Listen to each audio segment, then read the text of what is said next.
Those who used the 9 rings became mighty in their day. They obtained glory and great wealth, yet it turned to their undoing.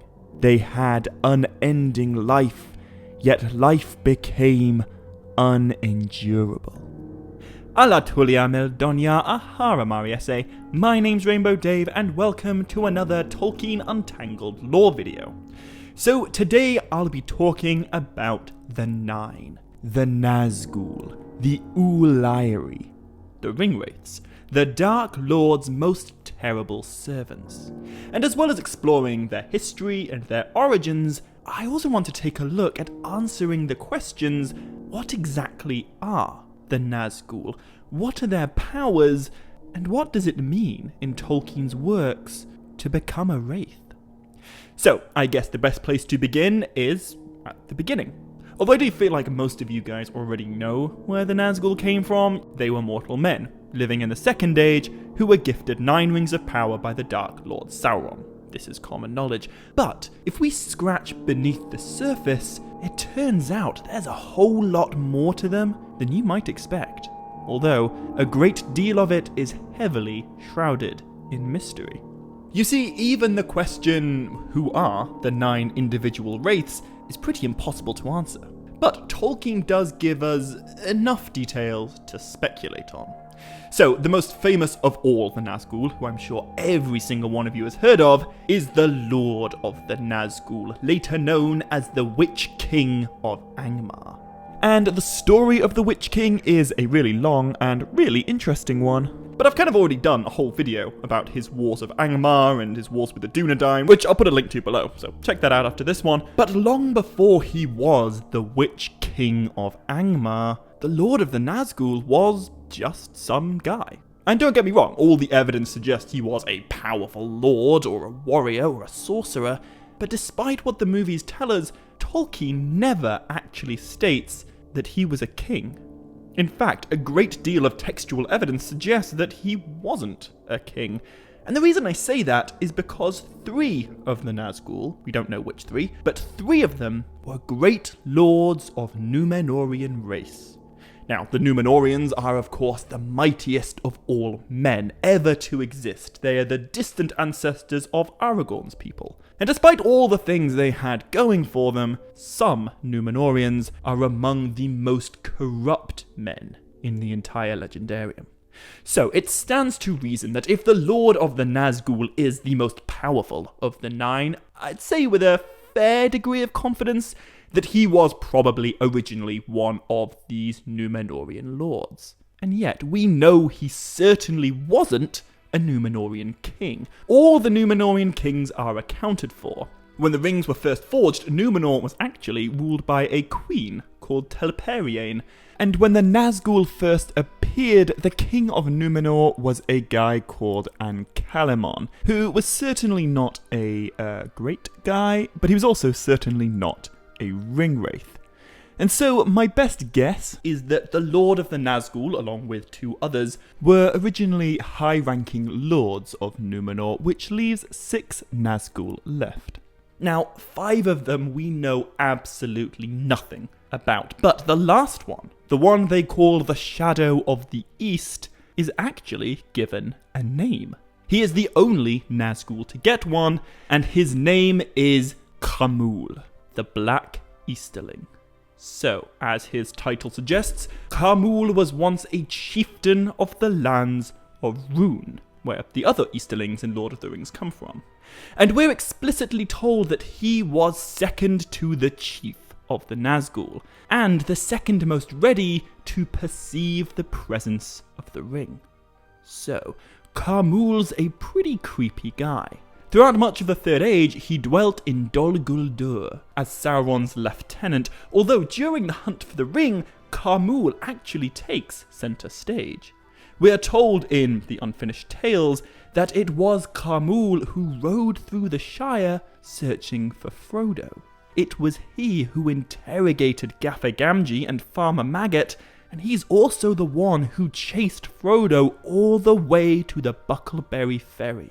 However, despite Khamûl's authority and his fear factor, we're also told that he was the one whose power was most confused and diminished by daylight. Now, I could speculate more on the identities of the other 5 Nazgûl, but to be honest, all it would be is speculation. I think it's most likely that Sauron gave the 9 rings to a variety of men throughout a variety of places in Middle-earth, so I'd expect that some were maybe lords of Harad in Khand, as both these lands are loyal to Sauron in the Third Age, but I also think some of them might have been lords of Rhudaur in the north, or Dunland, or even the White Mountains, where we also know that men worshipped Sauron back in the day. Although, just before we do move on, I will mention one theory that I personally don't really subscribe to, but it is possible that one of the Nazgûl is a guy called Gothmog. Gothmog is the chief lieutenant of Minas Morgul, which to be fair is the Nazgûl city. But he's only mentioned once in the entire Lord of the Rings, and he's one of those incredibly enigmatic characters where we can't even say what race he belongs to. Some fans speculate that he may be a Nazgûl, as he does take command of the Mordor army after the Witch King's demise, but honestly, I think it's incredibly unlikely. Tolkien writes about the Nazgûl quite a bit, and we know he name-drops Khamûl more than once, but he never mentions a Ringwraith called Gothmog.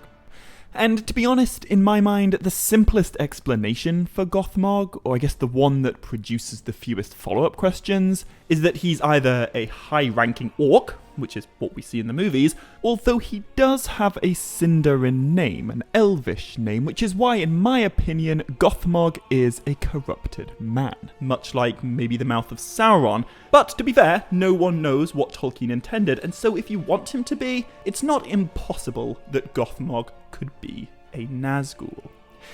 Anyway, that's enough of who the Nazgûl are. Now I want to move on to what they are, because this can get rather confusing if we don't fully appreciate the nature of their rings and the effect that their rings had on the 9 men before they became wraiths.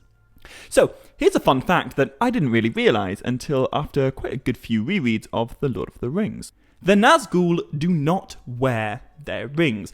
After the 9 men were utterly enslaved by the will of the One Ring during the Second Age, their rings were gathered by Sauron and kept in Barad-dûr.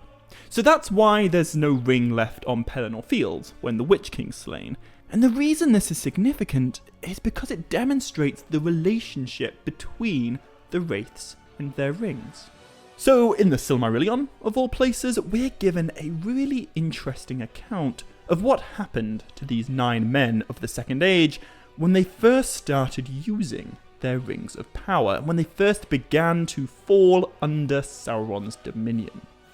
We are told that their rings made them mighty kings, sorcerers, and warriors of old. They could walk unseen by all eyes in this world beneath the sun, and they could see things in worlds invisible to mortal men.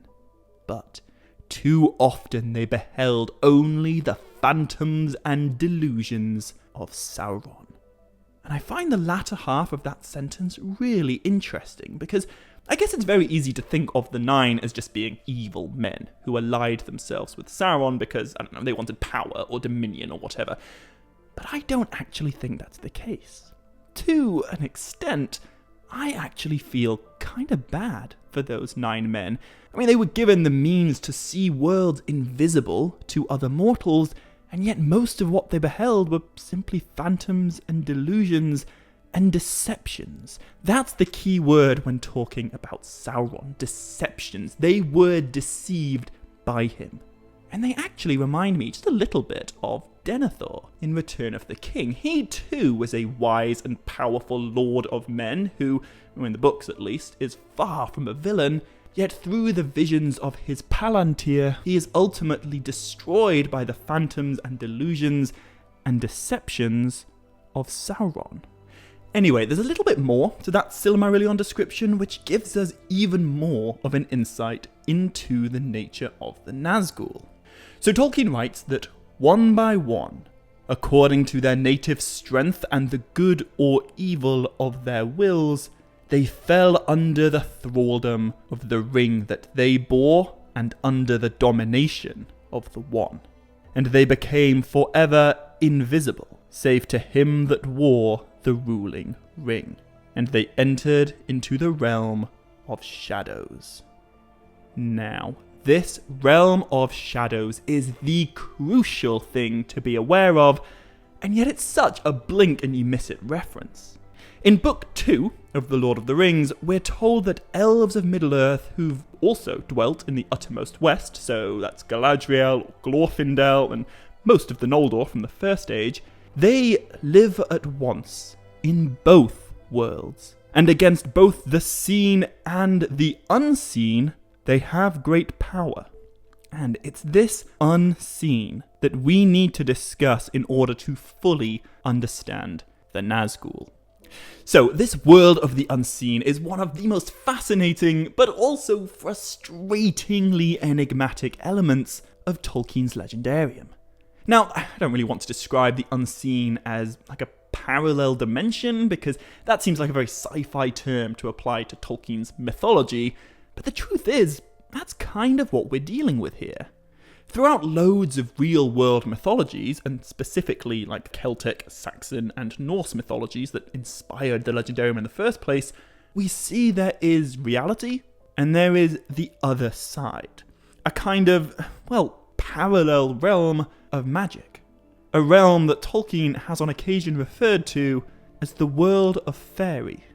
Now, in the Legendarium, this world of fairy is known as the Unseen, or the Wraith world, and it's hardly ever elaborated on, but it is the kind of the flip side of reality, an alternate dimension where corporeal form is not required, and a place that mortals cannot perceive unless they possess a ring of power. So, you know how the One Ring makes its wearer invisible? Well, although invisibility is an effect of the One Ring, it's not the full extent of what the ring does. What the ring does, and also what the 9 rings do, is to shift its wearer into the unseen world. Thus, from the perspective of a mortal man in the seen world, you would become invisible. But from the perspective of a being in the unseen world, in the Wraith world, you would become very much visible. And that's why the Nazgûl are able to see Frodo when he puts on the ring. But it's also why the Nazgûl aren't able to see him in the Shire. There is an incredibly creepy scene that was really well adapted in the movies, where Tolkien tells us that a black shadow stood close to the point where they had left the path, and it swayed from side to side. The shadow bent to the ground and then began to crawl towards Frodo. And in an earlier encounter, we're told that when the rider was level with Frodo, the Nazgûl bowed, as if listening. From inside the hood came a noise as of someone sniffing to catch an elusive scent. So, although I don't want to imply that the Nazgûl were blind, or completely incapable of interacting with the seen world, I mean, we know that they can speak, we know that they can hear, and we know that the Witch King can do all kinds of magical sorcery, but their presence in the seen world is limited. They have no visible forms without the hoods and the cloaks and the hauberks that Sauron gives them, and they are heavily reliant on their steeds for sight. And if you want to know exactly what it is that a being in the unseen world can see, then luckily, Tolkien actually gives us a pretty detailed description of Sam's experience when he puts on the ring after Frodo is taken to Cirith Ungol. We are told that the world changed. At once he was aware that hearing was sharpened, while sight was dimmed. All things about him now were not dark, but vague, while he himself was there in a grey, hazy world, alone. He did not feel invisible at all, but horribly and uniquely visible. And he knew that somewhere an eye was searching for him. He heard the murmur of water far off in Morgul Vale, and deafening, roaring in his ears the crash of the feet and the rending clamour of the orcs before him. They marched up like a phantom company, grey, distorted figures in a mist. So, there you go. When you're in the Wraith world, your vision is dimmed, but your hearing is massively improved. Now, just before I move on, I'll also point out that the Rings of Power aren't the only way to pass into the unseen Wraith world. You can also get trapped there if you're stabbed by a Morgul blade, which is of course what very nearly happens to Frodo after his whole ordeal on Weathertop. In fact, if he hadn't been healed by Elrond, his physical form in the seen world would fade, just like what happened to the Nazgûl's original bodies. And in time, Frodo too would be enslaved as a wraith. And we actually see the effects of this in wraithing, I'm not sure that's a word, when Frodo looks upon the Nazgûl just before they are washed away. As Frodo passes slowly into the unseen, he witnesses the Nazgûl's true forms. He sees them robed in white and grey. Their hands are pale, their eyes are cold, and they have helms upon their heads. Furthermore, the elf lord Glorfindel, who can live at once in both worlds, for he is an elf of the uttermost west, appears to Frodo not as the handsome dude with golden hair, but as a shining figure of white light, his true form in the unseen. And although Frodo is the only person who we're ever explicitly told gets stabbed by a Morgul knife, there is one really chilling line spoken by, of all people, Gorbag the Orc, which suggests getting Morgul knifed may be a relatively common punishment for misbehaving orcs. In reference to the Nazgûl, Gorbag says, "They skin the body off you soon as look at you, and leave you all cold and dark on the other side." How creepy is that?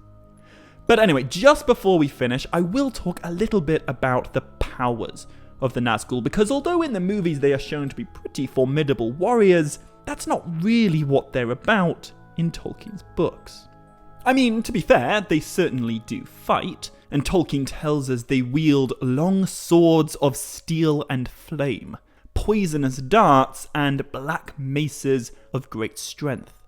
But the main weapon of the Nazgûl, the thing that they are known best for, is their aura of fear. In fact, in one of his letters, letter 210, Tolkien wrote that the Nazgûl have no great physical power against the fearless, but what they have, and the fear that they inspire, is enormously increased in darkness. And the terror that the Nazgûl exude is not just limited to men and hobbits. We're told in Fellowship that horses panic, dogs howl, and geese scream at them.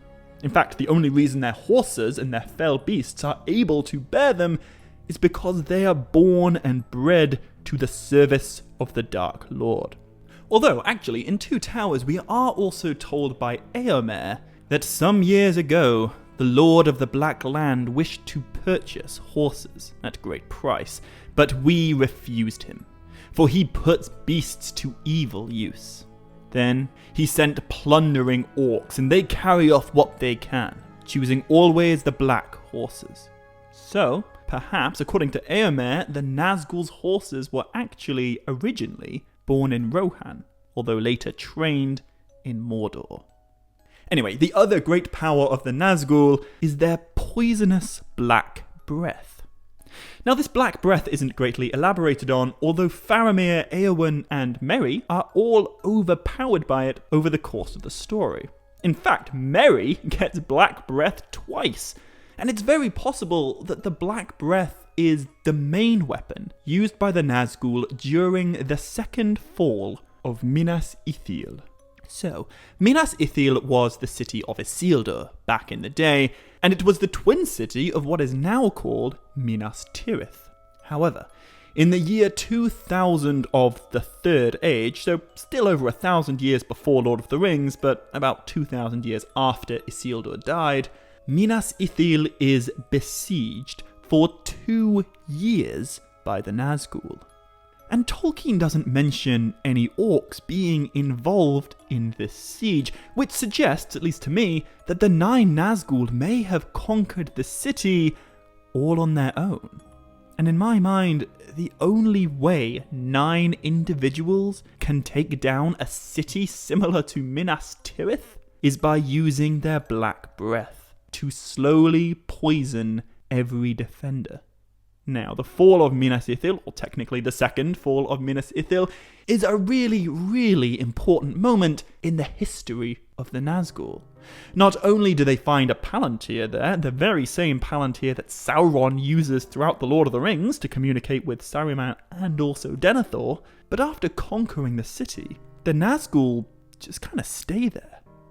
They change it to a foul and evil place that the Gondorians then call Minas Morgul, the Tower of Dark Sorcery. And the Witch King basically uses this city as his stronghold throughout the rest of the Third Age, where he continues to slowly weaken the realm of Gondor. So, in summing up the Nazgûl, I think it's very important to consider what they are and what they were. The Nazgûl perhaps best represent the false promises of Sauron. They are, of course, unliving slaves, bound to the power of the One, but they weren't always that way. They were men. And look, I'm not going to pretend they were all upstanding dudes, they did totally take gifts from Sauron, but in my mind they're as much victims of the ring as someone like Smeagol is. Mortal men deserve to die. And I don't mean that like they deserve it as a punishment, I mean that death is a gift to mortals. It is a gift that Sauron stole. Men have to die, it is their right. Unlike the immortal elves, men are free to leave the confines of Arda. They must leave Arda. The alternative is this: unending life that is unendurable to bear. When Frodo delivers the One Ring into the cracks of doom, he obviously does a lot of good for a lot of people, but perhaps none more so than for the Nazgûl themselves. When the One Ring is destroyed and its hold over the 9 is broken, the Nazgûl are finally set free. They're destroyed, as they should have been 4,000 years ago, as was their God-given right. Anyway, guys, thank you all very much for watching this video. If you enjoyed it, give it a like and a comment, and be sure to hit the subscribe button below to make sure you don't miss any future videos. And in the next one, I'm going to be keeping on the theme of evil men and talking all about the Black Númenóreans. So be sure to check that out if you enjoyed this video. But as always, until next time, my dear friends, much love, stay groovy, and Navaya Melanine.